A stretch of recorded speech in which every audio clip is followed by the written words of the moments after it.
Opo, maliwanag po ang sinabi ng Pangulo na sa simula po ay ayaw niya talaga po ng impeachment dahil maaaring meron pong ibang mga legal na pamamaraan kung dapat mapanagot ang dapat mapanagot.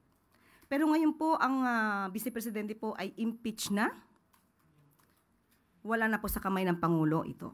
Yun naman po ay kanyang suggestion lang kung maaari ay ayaw niya ng impeachment. Ang sabi po ng Pangulo, proseso. Tandaan po natin, sana po bago mag-analisa sa bawat sasabihin ng Pangulo, ilahat po ang kanyang mga sinasabi.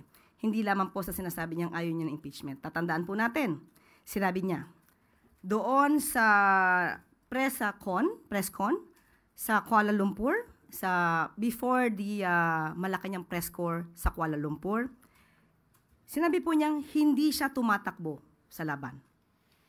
At kanina sinabi rin po niya, nung naibalik na po, si dating Congressman Arn Teves, sinabi rin po niya na the people is assured that lawlessness will not go unpunished.